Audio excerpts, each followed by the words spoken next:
ഇതാണ് വിവോയുടെ ഏറ്റവുമല്ല iQOOയുടെ ഏറ്റവും പുതിയ Z7 അല്ലെങ്കിൽ C7 Pro. ഇതൊരു വിവോ ഫോണാണ് എന്ന് തെറ്റിദ്ധരിക്കുന്നതിൽ യാതൊരു കുറ്റവുമില്ല. ഈ സാധനം നമ്മൾ വിവോ V27 സീരീസിൽ കണ്ടതാണ്. ആൻഡ് ഇപ്പോൾ നമ്മൾക്കറിയാം iQOO എന്ന് പറയുന്നത് വിവോയുടെ അടിയിലാണെന്നും ആ ഒരു വിവോ ടച്ച് iQOO ഫോണുകളിൽ കയറി വരുന്നുണ്ട്, which is actually A good thing. കാരണം വിവോ ഫോണുകളിൽ ഏറ്റവും കൂടുതൽ കോൺസെൻട്രേറ്റ് ചെയ്യുന്നത് ലുക്കിലാണ്, എന്നാൽ iQOO ഫോണുകളിൽ ഏറ്റവും കൂടുതൽ കോൺസെൻട്രേറ്റ് ചെയ്യുന്നത് വർക്കിലാണ്. അപ്പോൾ ലുക്കും വർക്കും കൂടി മിക്സ് ആവുന്നത് എന്തുകൊണ്ടും നല്ലതാണ്. ലുക്കിനെ പറ്റി പറയുകയാണെങ്കിൽ ദിസ് ഈസ് ബ്ലൂ ലഗൂൺ. ഈ ഒരു ഫിനിഷിനാണ് ബ്ലൂ ലഗൂൺ. ആക്ച്വലി ഇത് മുഴുവനായിട്ടും വെള്ളയും നീലയും ഗ്രേഡിയൻ്റ് ഒന്നുമല്ല. ഇവിടെ കണ്ടില്ലേ ഒരു ചെറിയ തിരമാലകൾ പോലെയുള്ള എഫക്റ്റൊക്കെ കൊടുത്തിട്ടുണ്ട്. എന്തായാലും വളരെ വെറൈറ്റി ആയിട്ടുള്ള ബാക്കാണ്. ഇതുവരെ ഞാൻ യൂസ് ചെയ്ത ഫോണുകളിൽ വെച്ച് ബാക്കിൽ ഇത്തിരി പണിയെടുത്തിട്ടുണ്ടെന്ന് എനിക്ക് തോന്നുന്നുണ്ട്. ആൻഡ് ഇവിടെ ഇട്ട് വലിയ ക്യാമറ മൊഡ്യൂളുണ്ട്, 2 ക്യാമറാസ് ഉണ്ട്. ഇവിടെ നമ്മുടെ ഓറ ലൈറ്റ്, യെസ് V27 സീരീസിൽ കണ്ട ആ ഒരു ഓറ ലൈറ്റ്, ഇരുട്ടത്തൊക്കെ പോട്ടെടുക്കുമ്പോൾ ഒരു സോഫ്റ്റ് ലൈറ്റ് കിട്ടുന്ന ആ ഒരു സാധനമുണ്ട്. ആൻഡ് ബാക്ക് ഇത് ആക്ച്വലി ഗ്ലാസ് ആണ്. This is AG glass. AG glass കൊണ്ട് ഗുണവും ഉണ്ട് ദോഷവും ഉണ്ട്. ഗുണമെന്ന് പറഞ്ഞാൽ ഈ സാധനത്തിൽ ഫിംഗർ പ്രിൻറ്റ് പറ്റിപ്പിടിക്കൂലത്. എത്രത്തോളം നിങ്ങൾ ഫിംഗർ പ്രിൻറ്റ് വെക്കാൻ നോക്കിക്കഴിഞ്ഞാലും ഫിംഗർ പ്രിൻറ്റ് ഒരു തരി പോലും പറ്റില്ല. പക്ഷേ മാറ്റ് ഫിനിഷാണ്, ഫിംഗർ പ്രിൻറ്റ് ഒട്ടാത്ത ടൈപ്പാണ് എന്നുള്ളതുകൊണ്ട് പെട്ടെന്ന് കയ്യിൽ നിന്ന് ഷും എന്ന് പറഞ്ഞ് തള്ളി താഴെ പോകാനുള്ള സാധ്യതയുണ്ട്. ഭയങ്കര സ്ലിപ്പറിയാണ്. അതുകൊണ്ട് ഈ ഒരു iQOOയുടെ ബോക്സ് കണ്ടില്ലേ, ഒരു ബോക്സ് നമ്മളിങ്ങനെ തുറന്ന് ഇതിനകത്തുനിന്ന് ഫോൺ എടുത്ത് മാറ്റിക്കഴിഞ്ഞാൽ അടിയിലുള്ള കമ്പാർട്ട്മെൻറ്റിൽ കണ്ടില്ലേ TPU കേസ് കൊടുക്കുന്നുണ്ട്. TPU കേസ് ഇട്ട് ഉപയോഗിക്കും. പിന്നെ എന്തൊക്കെയാണ് ബോക്സിലുള്ളത്? ഡോക്യുമെൻറ്റേഷൻസ് ഇരിപ്പുണ്ട്. പിന്നെ നമ്മുടെ ചാർജർ, ഇത് വിവോയുടെ ഫ്ലാഷ് ചാർജറാണ്. And this is a 20 volt 4 ampere. 20 volt 4 ampere എന്ന് പറയുമ്പോൾ 80 വാട്ടിൻ്റെ ചാർജറാണ്. ഫോൺ 66 വാട്ടിൻ്റെ ഫ്ലാഷ് ചാർജ് സപ്പോർട്ട് ചെയ്യുന്നുണ്ട്.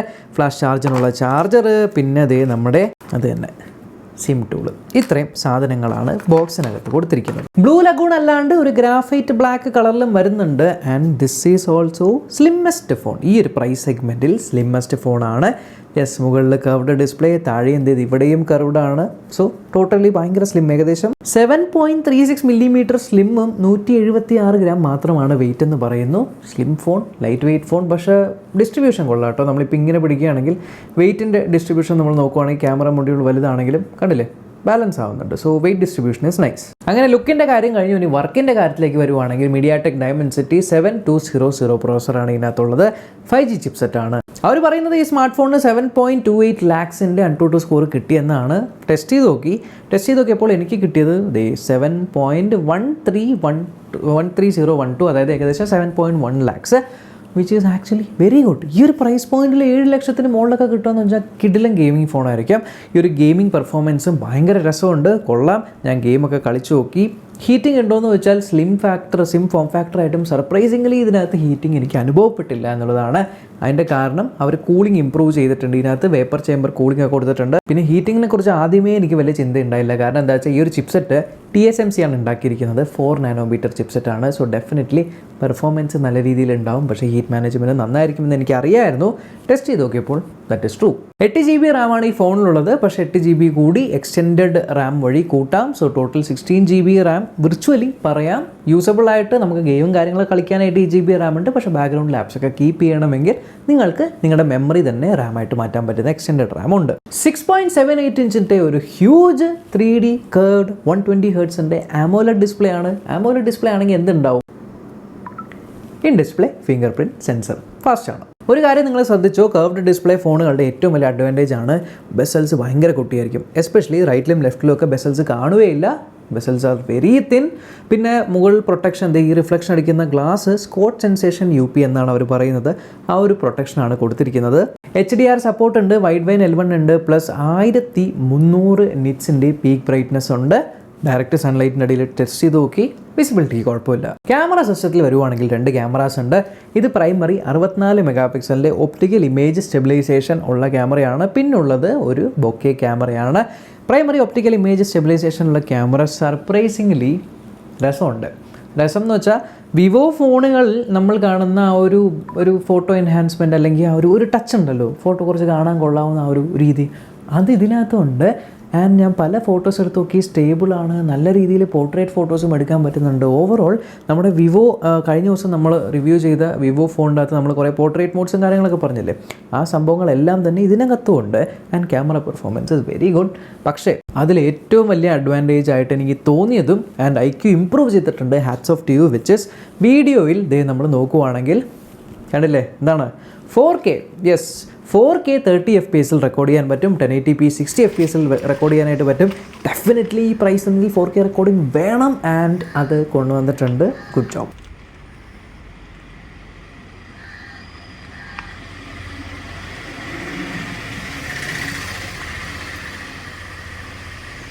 പിന്നെ അതേ ഈ കാണുന്ന സംഭവം എവിടെ, കമോൺ, കാണുന്നുണ്ട്, ദൂരേന്ന് നോക്കാവൂ. This is aura light. ഈ വട്ടത്തിലുള്ള റിംഗ് ലൈറ്റ് പോലെ ഇരിക്കുന്ന സംഭവമാണ് ഓറ ലൈറ്റ്. ഓറ ലൈറ്റ് ഉള്ളതുകൊണ്ട് തന്നെ നമുക്ക് നൈറ്റിലൊക്കെ പോർട്രേറ്റ്സ് എടുക്കുമ്പോൾ ഒരു ഹാർഷായിട്ടുള്ള ഫീലിംഗ് വരില്ല. അല്ലാതെ ഇത്തരത്തിൽ ഇപ്പോൾ കാണാൻ പറ്റുന്നുണ്ട്, ഇത്തരത്തിലുള്ള റിംഗ് ലൈറ്റ് എഫക്റ്റ് നമുക്ക് ആ ഒരു എന്താ പറയുക, നൈറ്റ് ഫോട്ടോസ്, നൈറ്റ് പോർട്രേറ്റ്സ് എടുക്കുമ്പോൾ ഹെൽപ്പ് ചെയ്യുന്നുണ്ട്. ഞാൻ ഓറ ലൈറ്റ് ഇല്ലാതെയും ഓറ ലൈറ്റ് വെച്ചിട്ടുമുള്ള ഫോട്ടോയുടെ ഡിഫറൻസ് കാണിച്ചു തരാം, നൈറ്റ് പോർട്രേറ്റ്സ് അല്ലെങ്കിൽ നൈറ്റ് ഫോട്ടോസ്. കമ്മിങ് ടു നമ്മുടെ സെൽഫി ക്യാമറ, 16 മെഗാ സെൽഫി ക്യാമറയാണ്. ആൻഡ് ഒരു കാര്യം ഞാൻ പറഞ്ഞേക്കാം, HDR ഇമ്പ്രൂവ്മെൻറ്റ് ഇത്രത്തോളം കൊണ്ടുവന്നിട്ടുള്ളൊരു ബഡ്ജറ്റ് ഫോൺ വേറെ ഇല്ല. കാരണം ഞാൻ ഫോട്ടോ കാണിച്ചു തരാവേ.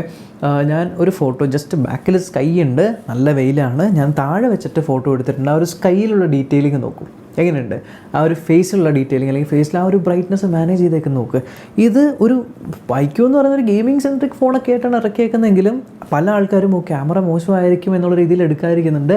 ആക്ച്വലി നല്ല ഇമ്പ്രൂവ്മെൻ്റ് ഉണ്ട്, പക്ഷെ അധികം ശ്രദ്ധിക്കാതെ പോകുന്നു എന്നുള്ളതാണ്. ഞാൻ ഫ്രണ്ടിൽ വീഡിയോയുടെ കാര്യത്തിൽ ശരിയാണ്, നമുക്ക് 1080p 30 FPS ഉള്ളൂ, 4Kയുടെ ഓപ്ഷൻ നമുക്ക് വീഡിയോയിൽ വരുന്നില്ല. പക്ഷേ ഞാൻ വീഡിയോ സാമ്പിൾ കാണിച്ചു തരാം. ഈ ഒരു വീഡിയോ എടുത്തിരിക്കുന്നത് എങ്ങനെയാണ്, അത്യാവശ്യം നല്ല രീതിയിൽ മാനേജ് ചെയ്യുന്നുണ്ട് വീഡിയോസ്, ഫേസും കാര്യങ്ങളൊക്കെ ആണെങ്കിലും കാണാനൊരു രസമുണ്ട്. ആകെ ഒരേ ഒരു ചെറിയ കാര്യം ഞാൻ നോട്ടീസ് ചെയ്തത്, ഫോട്ടോയിൽ HDR ബാക്ക്ഗ്രൗണ്ട് സ്കൈ ഒക്കെ നല്ല രീതിയിൽ കണ്ടുവെങ്കിലും വീഡിയോയിൽ ആ ഒരു നീലമയം വരുന്നുണ്ട്, പക്ഷേ ആക്ച്വലി ആ ഒരു ക്ലൗഡ്സും കാര്യങ്ങളൊന്നും മാനേജ് ചെയ്യുന്നില്ല. സോ HDRൽ മാത്രം ലേശം ഒന്നും കൂടി ഇമ്പ്രൂവ് ചെയ്യാം, പക്ഷേ overall video quality is nice. Actually for a gaming centric brand it is very nice. 66 വാട്ടിൻ്റെ ഫ്ലാഷ് ചാർജിങ് ആണ് സപ്പോർട്ട് ചെയ്യുന്നത്. എനിക്കറിയില്ല കൂളിംഗ് കൂട്ടിയോണ്ടാണോ അതോ ഫോൺ 7.36 mm സ്ലിം ആക്കിയത് കൊണ്ടാണോ, ബാറ്ററി 4600 mAh ആണ് ഇതിനകത്തുള്ളത്. ഏകദേശം 50% 22 മിനിറ്റ്സിൽ ചാർജ് ആവും എന്നാണ് പറയുന്നത്. ഓൾമോസ്റ്റ് 40-45 മിനിറ്റ്സിനുള്ളിൽ നിങ്ങൾക്ക് ഫുൾ ചാർജൊക്കെ ചെയ്യാനായിട്ട് പറ്റും. And battery 4600 5000 ആക്കാമായിരുന്നു. എഗെയിൻ ശരിയാണ്, ഈ ഒരു സ്ലിം ഫോം ഫാക്ടർ വരണമെങ്കിൽ എന്തെങ്കിലും ഒരു കോംപ്രമൈസ് ചെയ്യേണ്ടി വരും. ബട്ട് അത്ര കോംപ്രമൈസ് ഇല്ല, 4600 ഡീസെൻ്റ്ലി നമുക്ക് 1 ഡേ കിട്ടുന്നുണ്ട്. പ്രൊസർ നല്ലതാണ് എന്നുള്ളതുകൊണ്ട് 4 നാനോമീറ്റർ പ്രൊസറാണ്. അതേപോലെ കൂളിംഗ് ഉണ്ട്, ഹീറ്റിംഗ് അധികമില്ല. അതുകൊണ്ട് ഈസിലി 1 ഡേ നിങ്ങൾക്ക് ബാറ്ററി ലാസ്റ്റ് ആവും. ഗെയിമിംഗ് ഫോൺ ആയതുകൊണ്ട് തന്നെ 1200 ഹെർട്സിൻ്റെ ടച്ച് സാമ്പിളിംഗ് റേറ്റ് ഉണ്ട്. പിന്നെ നമ്മുടെ ആ ഒരു ഗെയിമിംഗ് പാനൽ, പിന്നെ motion controls, ultra gaming mode, mistouch prevention എന്നിങ്ങനത്തെ പരിപാടികളൊക്കെ ഇതിനകത്തുണ്ട്. സോഫ്റ്റ്വെയർ വൈസ് ടച്ച് OS 13 ആണ്, ആൻഡ്രോയിഡ് 13 ബേസ് ചെയ്തിട്ടുള്ളത്. കണ്ടു കഴിഞ്ഞാൽ ഒരു വിവോ ഫോണിൻ്റെയൊക്കെ ടച്ച് വരുന്നുണ്ട്. വി ആപ്പ് സ്റ്റോറും കാര്യങ്ങളൊക്കെ ഇതിനകത്തുണ്ട്, ആൻഡ് എക്സ്ട്രാ ആയിട്ടുള്ള ആപ്ലിക്കേഷൻസ് ഉണ്ട്. സോ ഫസ്റ്റ് നിങ്ങൾ എന്ത് ചെയ്യാന്ന് വെച്ചാൽ നേരെ ഫയൽസ് ആപ്പിനകത്ത് പോവുക. ഈ ഒരു ഫയൽസ് ആപ്പിനകത്ത് പോയിട്ട് ഇവിടെ ആപ്സ് കണ്ടില്ലേ, ഇതിവിടെ ഈ ഒരു ആപ്സ് നിങ്ങൾ ക്ലിക്ക് ചെയ്യുക. കാണുന്നുണ്ടോ എന്നറിയില്ല. ആപ്സ് നിങ്ങൾ ക്ലിക്ക് ചെയ്തതിന് ശേഷം ഈ ആപ്സ് എല്ലാം ഇതിൽ ഏതൊക്കെയാണ് നമുക്ക് എക്സ്ട്രാ ആയിട്ട് വേണ്ടാത്തതെന്ന് വെച്ചാൽ അതിങ്ങനെ സെലക്ട് ചെയ്യാനായിട്ട് പറ്റും. സോ ഞാൻ സെലക്ട് ചെയ്യുവാണ്. എനിക്ക് വേണ്ടാത്ത ആപ്ലിക്കേഷൻസ് എല്ലാം ലെറ്റ് മീ സെലക്ട്. ഓക്കെ, വേണ്ടാത്ത ആപ്ലിക്കേഷൻസ് ഞാൻ 21 സെലക്ട് ചെയ്തിട്ടുണ്ട്. ഇവിടെ ഞാൻ അൺഇൻസ്റ്റാൾ എന്ന് കൊടുക്കുന്നു, ഓക്കെ കൊടുക്കുന്നു. ആൻഡ് യെസ്, ഓക്കെ ഇതിപ്പോൾ കണ്ടില്ലേ, അൺവാണ്ടഡ് ആയിട്ടുള്ള ആപ്ലിക്കേഷൻസ് എല്ലാം പോയി. ഇനി 2 ബാക്കി ഇരിപ്പുണ്ട്. ഏതാണ് 2? Hot apps and hot games. ഇതെങ്ങനെയാണ് കളയാൻ പറ്റുക? നേരെ വി ആപ്പ് സ്റ്റോറിൽ പോവാം. വി ആപ്പ് സ്റ്റോറിൽ പോയിട്ട് ഇതൊക്കെ ടിക്ക് കളയുക, അഗ്രി കൊടുക്കുക. അതിന് ശേഷം ഇത് സ്കിപ്പ് അടിക്കുക. ആൻഡ് ഇതിവിടെ മാനേജിൽ പോവുക. എന്നിട്ട് ഇവിടെ മുകളിൽ സെറ്റിങ്സിൽ പോവുക. ഇവിടെ കണ്ടില്ലേ, create hot apps and hot games on home screen. ഇത് ഓഫാക്കി വയ്ക്കുക. ഇനി ഹോം സ്ക്രീനിൽ നിങ്ങൾ പോയി കഴിഞ്ഞാൽ no hot apps and hot games. അതേപോലെ തന്നെ ഇത് ബ്രൗസർ കണ്ടില്ലേ, ഇവിടെ ഈ ഒരു ബ്രൗസർ ഇങ്ങനെ പ്രസ് ചെയ്ത് പിടിച്ചിട്ട് ഇവിടെ ആപ്പ് ഇൻഫോ പോയിട്ട് ഇവിടെ നോട്ടിഫിക്കേഷൻസ് എടുക്കുക. ഓൾ ബ്രൗസർ നോട്ടിഫിക്കേഷൻ ഓഫാക്കി വയ്ക്കുക. സോ ബ്രൗസറിൻ്റെ പുഷ് നോട്ടിഫിക്കേഷൻസും പിന്നീട് വരില്ല. അങ്ങനെ ടോട്ടലി നിങ്ങൾക്ക് ക്ലീൻ എക്സ്പീരിയൻസ് ആയിട്ട് ഈ ഒരു ഫോൺ യൂസ് ചെയ്യാം. ഒരു 5 മിനിറ്റ് മെനക്കെടണം, പക്ഷേ it is Worth it. Smart phone IP52 rated ആണ്. IP52 എന്ന് പറയുമ്പോൾ ഒരു സ്പ്ലാഷ് റെസിസ്റ്റൻസ് എന്ന് വേണമെങ്കിൽ പറയാം. സോ കുറേ ഡ്യൂറബിലിറ്റി ടെസ്റ്റും കാര്യങ്ങളൊക്കെ ചെയ്തിട്ടുണ്ട്. പിന്നെ ഫോൺ 5G ആണ്, 10 5G ബാൻഡുകൾ ഈ ഫോണിനകത്തുണ്ട്. Wi-Fi 6 ആണ്, Bluetooth 5.3 വെർഷനാണ്, LPDDR4X RAM, UFS 2.2 storage. ഇല്ലാത്ത 3 കാര്യങ്ങളെന്ന് പറയുന്നത്, ഒന്ന് NFC സപ്പോർട്ട് ഇല്ല, രണ്ടാമത്തത് ഈ ഒരു ഹെഡ്ഫോൺ ജാക്ക് ഇല്ല, മൂന്നാമത്തത് FM റേഡിയോ ഇല്ല. ആൻഡ് ഇതിനകത്ത് മെമ്മറി കാർഡ് ഇട്ട് മെമ്മറി എക്സ്പാൻഡ് ചെയ്യാനും പറ്റില്ല, കാരണം ഡ്യുവൽ നാനോ സിമ്മിൻ്റെ സ്ലോട്ടാണ്, ഹൈബ്രിഡ് സ്ലോട്ട് അല്ല. കൃത്യമായിട്ടുള്ള പ്രൈസ് എനിക്കറിയില്ല, പക്ഷേ 2 വേരിയൻസ് ഉണ്ട്, 8GB 128ഉം 8GB 256ഉം. ആൻഡ് ബേസ് വേരിയൻറ്റ് ഡെഫിനറ്റ്ലി 25,000 താഴെ ആയിരിക്കും വരുന്നത് എന്നുള്ള ഇൻഫർമേഷനാണ് കിട്ടിയത്. സോ 25,000 റുപ്പീസിന് താഴെ കൊള്ളാം, നല്ല ഫോണാണ്. എനിക്ക് സെൽഫീസ് ഇഷ്ടപ്പെട്ടു, ഇതിൻ്റെ ക്യാമറ ഇഷ്ടപ്പെട്ടു, ഇതിൻ്റെ video quality is good, looks is good. But looks മാത്രമല്ല, ഇതിൻ്റെ വർക്കും പ്രോസറും കാര്യങ്ങളും നല്ലതാണ്, ഗെയിമിങ്ങിനും നല്ലതാണ്, സ്ക്രീനും നല്ലതാണ്. ഓവറോൾ എനിക്ക് റെക്കമെൻഡ് ചെയ്യാൻ പറ്റുന്ന ഒരു നല്ല iQOO ഫോണായിട്ട് മാറിയിട്ടുണ്ട് ഈ ഒരു iQOOയുടെ Z7 Pro. ഈ ഒരു വീഡിയോ ഇൻഫോർമേറ്റീവ് എടുത്ത് നിങ്ങൾ ഉറപ്പായിട്ടും ചാനൽ ചെക്ക് ചെയ്യാനും ഇതുവരെ സബ്സ്ക്രൈബ് ചെയ്തില്ലെങ്കിൽ സബ്സ്ക്രൈബ് ചെയ്യണം. തുടർന്ന് ബെല്ലൈക്കൻ ക്ലിക്ക് ചെയ്ത് ഓൾ നോട്ടിഫിക്കേഷൻ എബിൾ ചെയ്യാൻ മറക്കണ്ട. നമ്മൾക്ക് അടുത്ത വീഡിയോ കാണാം. ബൈ.